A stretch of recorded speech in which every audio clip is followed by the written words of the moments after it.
امام موسیٰ کاظم علیہ السلام علی بن یقطین کے لیے جب حج پہ جاتے تھے تو نام لے کے دعا کیا کرتے تھے۔ ایسا خوش نصیب انسان تھا علی بن یقطین کہ امام موسیٰ کاظم علیہ السلام جب بھی حج پہ جاتے تو نام لے کے اس کے لیے دعا کرتے۔ اور علی بن یقطین جب امام موسیٰ کاظم علیہ السلام کے پاس آیا تو اس نے کہا، مولا مجھے ہارون رشید نے کہا ہے کہ میں تمہیں بہت بڑا عہدہ دینا چاہتا ہوں، مولا آپ کی اجازت ہو تو میں وہ عہدہ قبول کر لوں۔ امام علیہ السلام نے فرمایا، علی بن یقطین اجازت تو ہے، لیکن میں تمہیں خوشخبری سناتا ہوں، جب تم وہ عہدہ سنبھال لو تمہیں کبھی غربت نہیں آئے گی، کبھی تمہیں قید میں موت نہیں آئے گی، اور کبھی تمہارے پاس فقر و فاقہ نہیں آئے گا، یعنی رزق کی کمی نہیں آئے گی۔ لیکن ایک بات یاد رکھنا، جب بھی کوئی شیعہ تمہارے پاس کوئی حاجت لے کے آئے تو اس کی حاجت پوری کرنا۔ علی بن یقطین نے کہا، جی مولا میں ضرور پوری کروں گا۔ علی بن یقطین اس عہدے پہ فائز ہو گیا۔ کچھ ٹائم گزرا کہ ایک امام علیہ السلام کا ماننے والا جس کا نام تھا صفوان جمال، اس کو کوئی حاجت درپیش آئی تو اس نے کہا، کیوں نہ میں علی بن یقطین کے پاس جاؤں، کیونکہ وہ امام علیہ السلام کا ماننے والا ہے۔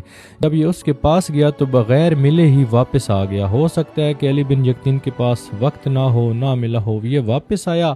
علی بن یقطین نے ارادہ کیا، کیوں نہ کہ میں امام موسیٰ کاظم علیہ السلام کے پاس جاؤں، ان سے ملاقات کروں اپنے سردار سے۔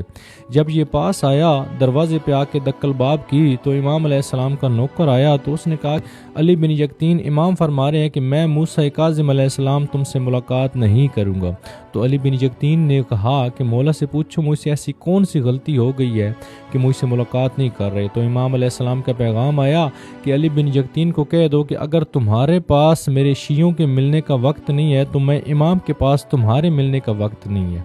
اس نے غلام سے کہا کہ مولا سے پوچھو ایسی کیا غلطی ہوئی ہے۔ امام علیہ السلام نے فرمایا، اسے کہو کہ ایک دن صفوان جمال جو کہ میرا ماننے والا تھا تمہاری ملاقات کو آیا تھا، تم نے اس سے ملاقات نہیں کی اور اس کی حاجت پوری نہیں کی، وہ بنا حاجت پوری کی واپس آ گیا۔ علی بن یقطین نے کہا کہ مولا مجھے معاف کر دے۔ امام علیہ السلام نے فرمایا، اگر معافی مانگنی ہے تو صفوان جمال سے مانگو۔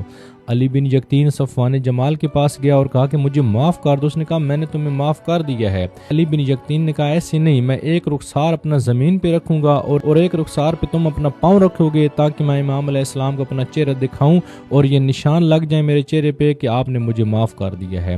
اس نے ایسا ہی کیا۔ جو ہی اس نے معاف کیا، یہ امام علیہ السلام کے پاس آیا، چہرے پہ ایک طرف مٹی لگی ہوئی تھی اور ایک طرف صفوان جمال کا وہ پاؤں لگا ہوا تھا مٹی والا۔ تو امام علیہ السلام نے کہا کہ میں نے بھی تمہیں معاف کیا اور دنیا میں تمہیں جنت کی بشارت دیتا ہوں۔ سوچیں، اگر آج ہم کسی ایک بندے مومن کی مشکل کو آسان کریں تو یقیناً امام علیہ السلام ہمیں بھی جنت کی بشارت دے سکتے ہیں۔